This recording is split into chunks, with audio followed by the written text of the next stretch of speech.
Okay, so here we are cruising along in Chapter 4. We're on notes number 17 today, and we actually are doing two sections. We have 4.3 and 4.4, all about factoring. We are just going to have so much fun with factoring today. Factoring is one of those things that you're going to use so much in your next few years of math. So even if it's not your main topic, it just pops up here and there in the midst of other things. So today we're going to look at several types of factoring. The first thing to consider when factoring, and by the way, factoring means you're going to break something up into a product. So instead of having a sum or a difference, you have a product. So the first thing you want to consider is a greatest common factor, or GCF. Look at the terms of your expression and see if they have a common factor, and factor out the greatest common factor. So if we look at number 1a, they both have a factor of 3. So if we factor that out, we have 3 times the quantity x minus 3. And if you were to multiply the 3 back through using the distributive property, you would see that you get your original expression. So it's considered factored because we were able to change it into a product. One factor is 3, the other factor is x minus 3. You do need both factors. Okay, now part B, we have 5x squared minus 4x. So is there a greatest common factor that we can pull out of both terms? Yes, we can factor out x. And if we do that, we have x times the quantity, 5x minus 4. So if you were to multiply it back through, you would get 5x squared minus 4x. The next kind of factoring we're going to look at is when we factor a trinomial. Tri means 3, nomial means number, but it's really not 3 numbers, it's 3 terms. So for example, x squared plus 14x plus 48 is a trinomial. This is probably the kind of problem you think of if you think of algebraic factoring. So it's going to break down, if it does, not everything factors, but if it does factor, it's going to break down into a product of 2 binomials. You can think of this as the reverse of FOIL. If you think of FOIL as multiplying first, outside, inside, last, then this is the opposite of that. So what times what gives you x squared? That would be x times x. So those go first. What times what gives you 48? Well, there are actually quite a few options. It could be 1 times 48, 2 times 24, 4 times 12, 6 times 8, negatives. We have to figure out a combination that multiplies to give us 48 that also adds up to 14. So sometimes it takes a little guess and check, and some people can do this really quickly and some people have to take their time. But if you have 6 and 8, they will multiply to give you 48 and they will add to give you 14. So it's a really good idea to go ahead and check your answer using the FOIL method. So the first is x squared, the outside is 8x, the inside is 6x, and the last is 48, just to make sure. You can do that in your head. You don't have to do that check on paper. Let's try this one. R squared plus 14r plus 49. Can we do the same kind of thing? Can we break it down into a product of 2 binomials? R times r would be r squared. To get 49, we don't have that many choices. It could be 7 times 7 or 1 times 49. And we know that 7 plus 7 is 14. So let's do r plus 7 times r plus 7. And now we can write this as r plus 7 quantity squared.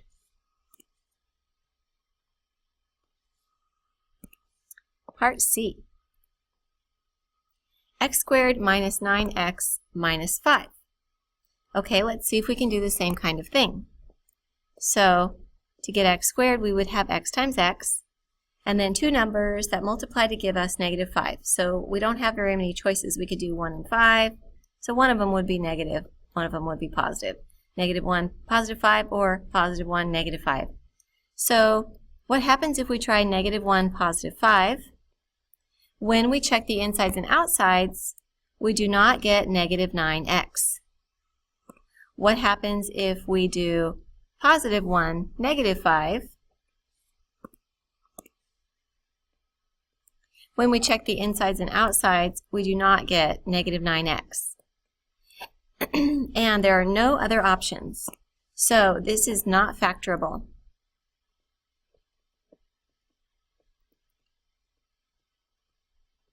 I'm going to show you later something we can do sort of as a shortcut for knowing if something is factorable, but at this point we're not ready for that. Later is not even today. Later is like in a few days. Let's try this one. P times P gives us P squared. What times what gives you 9? Well, it could be 1 and 9 or 3 and 3. And we know that 3 and 3 add to 6. And if we do minus 3 and minus 3, we get negative 3 times negative 3 is positive 9, which is what we needed at the end. But also, when we do the insides, negative 3p, and the outsides, negative 3p, they add to negative 6p. So that looks good.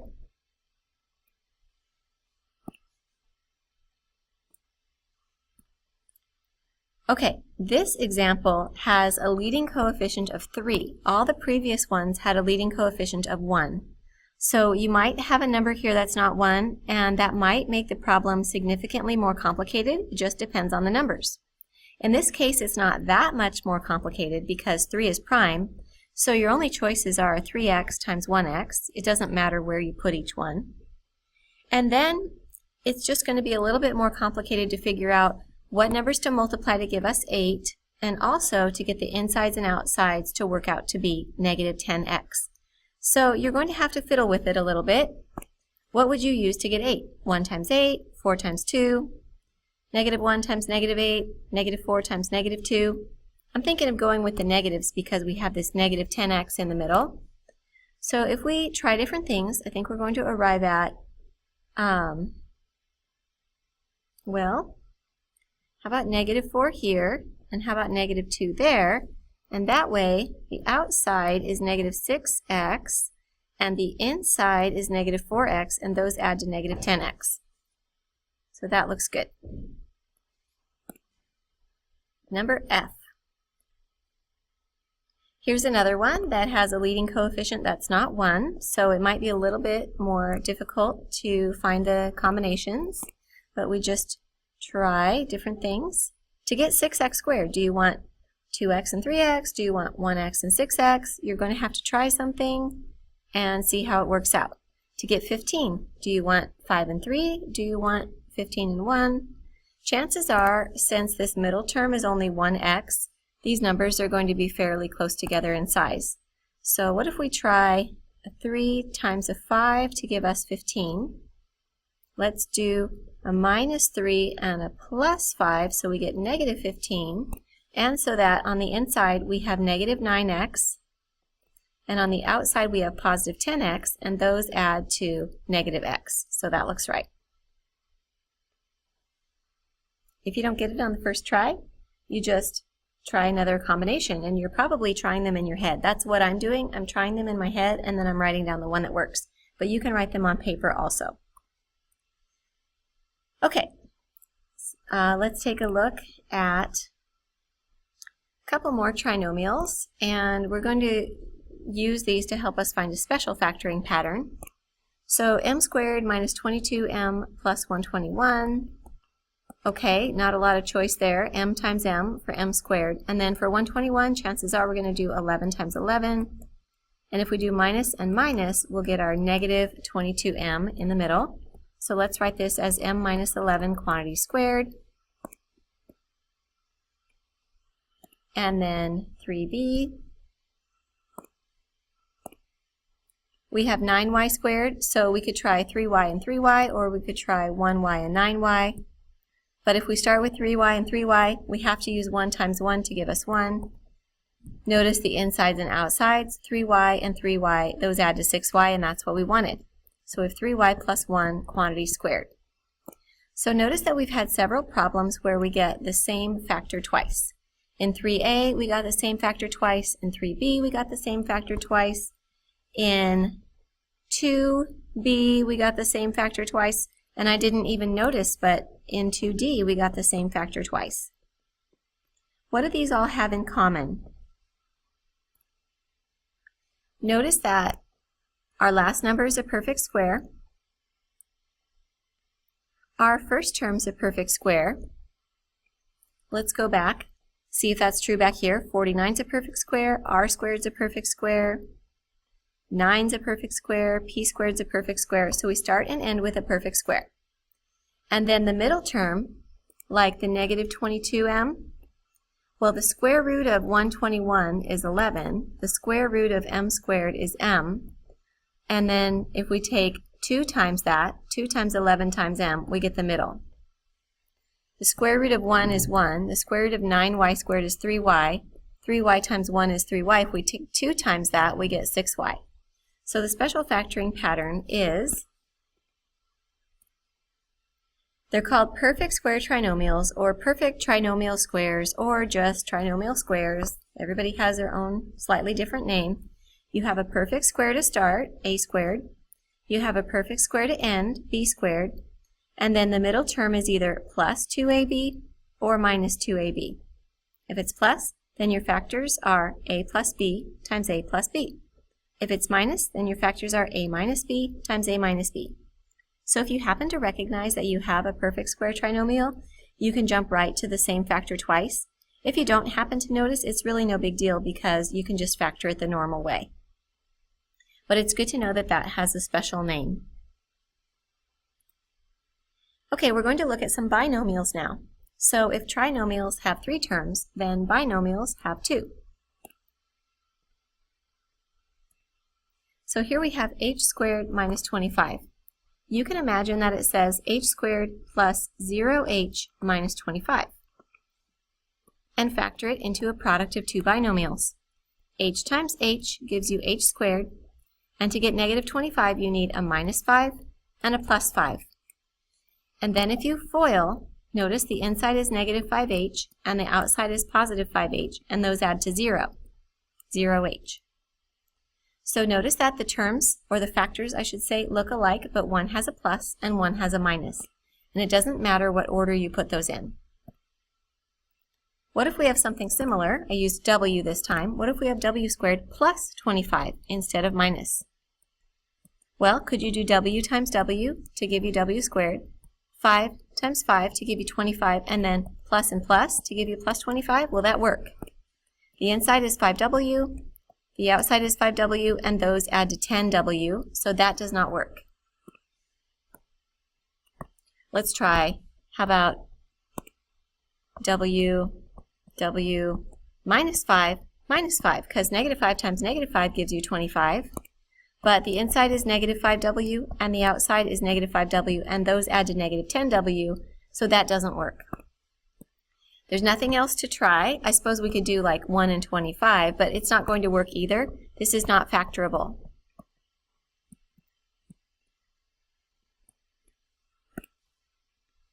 Number 4c, a perfect square minus a perfect square.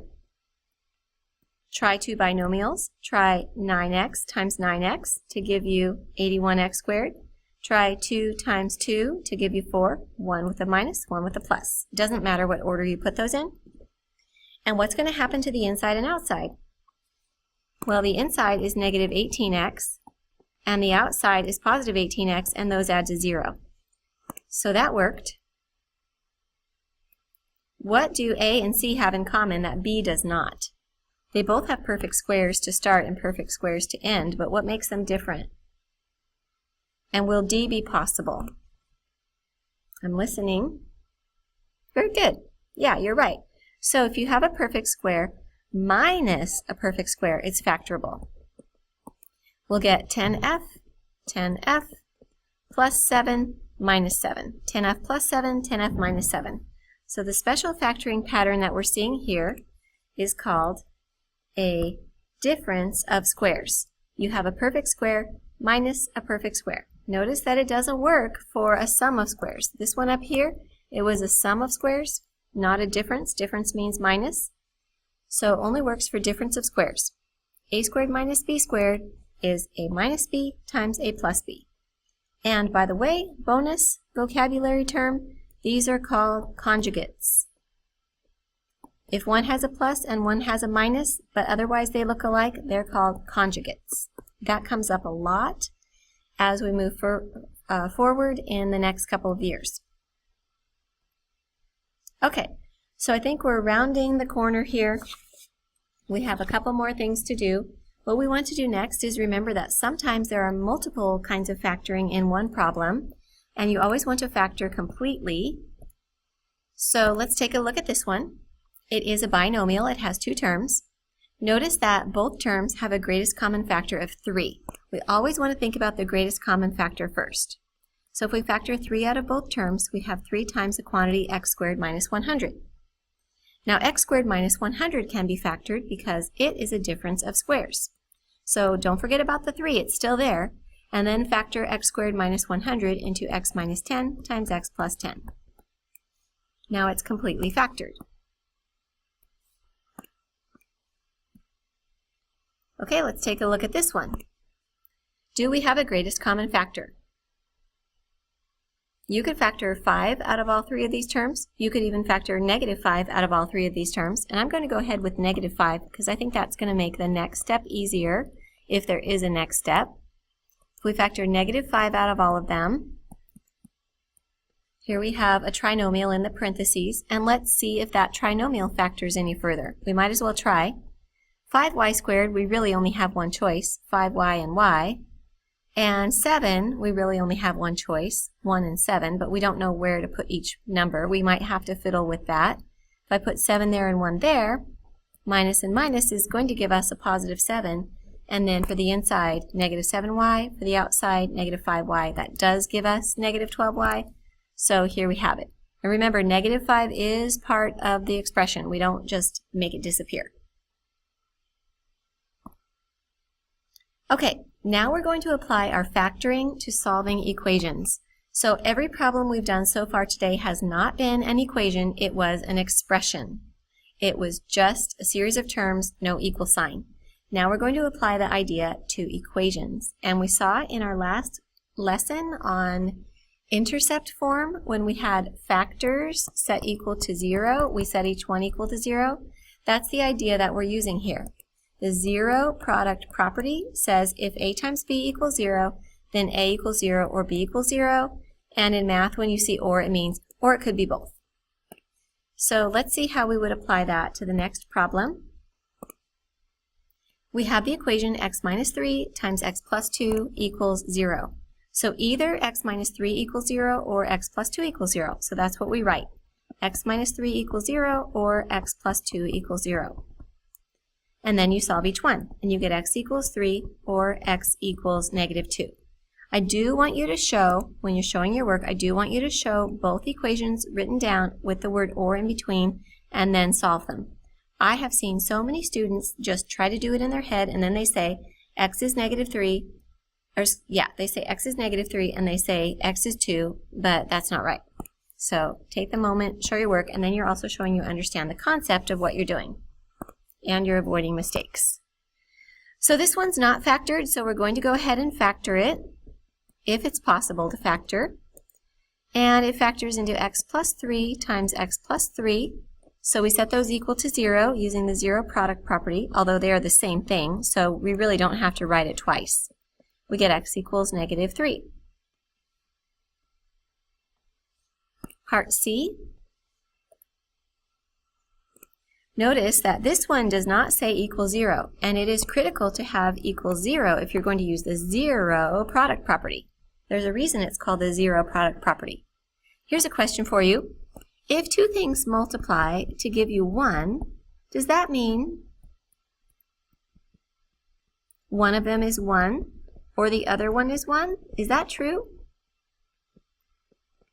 I don't think so. What if one of them is 1/2 and the other one is 2?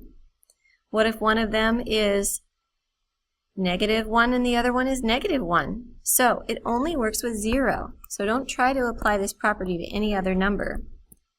So we need a 0 in this equation. That's no problem. Let's subtract 2 from both sides. Notice that all the terms have a factor of 3, so we can factor that out, and that's going to make the next step of factoring easier.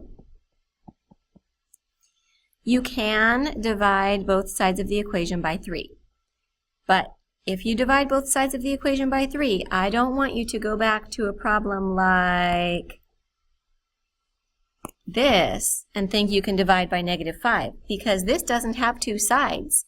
This is an expression. There's no equal 0, so you can't get rid of the -5. But this problem is an equation. It has two sides. You can divide by 3. I hope you understand the difference there. So let's go ahead and do that. And then let's see if we can factor this. How about 2x times x? And then let's try 4 and a 1. Let's do a -4 and a +1, and that's going to give us our insides and outsides will work out to be -7x. So now we set each factor equal to 0. Solve each one. We get x equals -1/2 or x equals 4.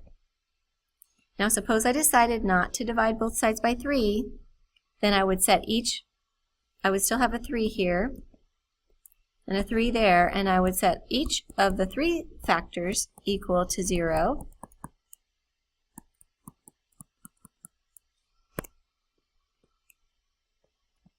And when you're solving 3 equals 0, you just get no solution. When you're solving the other ones, you get the 2 solutions we just got a moment ago, doing it the other way. So it's not going to hurt you to leave the 3 there, and it's not going to be a problem to divide by it. Okay, this is the last one, and in this problem we're asked to find the zeros of the function. So notice that we have a y and an x.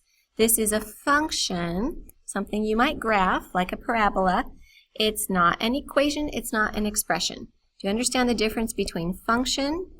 It has an x and a y, you would graph it. Equation, it has an equal sign, it has two sides. Expression, it just has one side. You can simplify it, you can't solve it, you can't graph it. They're all different things. So it says find the zeros. Zeros are also called roots, and they are points where the x coordinate, oops, that's wrong. They are points where the y coordinate is 0. So if we put 0 in for y, we will solve for x. If these numbers are real numbers, they're also the x-intercepts. So let's see if we can factor this. X times x gives us x squared. To get 28, we can use 4 and 7. Let's do -4 plus 7, and that way we get the signs to work out. And then we'll set each of our factors equal to 0 and solve each one. We get x equals 4 or x equals -7. So those are the zeros. If you were needing to write them as ordered pairs, you could write 4, 0 and -7, 0. Okay, last one. Again, we're finding the zeros. This time it's called f of x, not y, but we know that means the same thing. So if the y coordinate is 0, you just let f of x be 0. Let's go ahead and factor it. Notice we have perfect trinomial squares here, so we get the same factor twice. You only need to set it equal to 1 or to 0 once, and then we get x equals 2. So if you're writing it as an ordered pair, it's 2, 0. Okay, that was a really long video. Here's our assignment. We have some problems from 4.3, some problems from 4.4. Notice we have the every other odds. EOO, do number 1, do number 5, do number 9, etc. Just do an odd, skip an odd, do an odd, skip an odd. We also have an even, so don't let me forget to give you that answer tomorrow.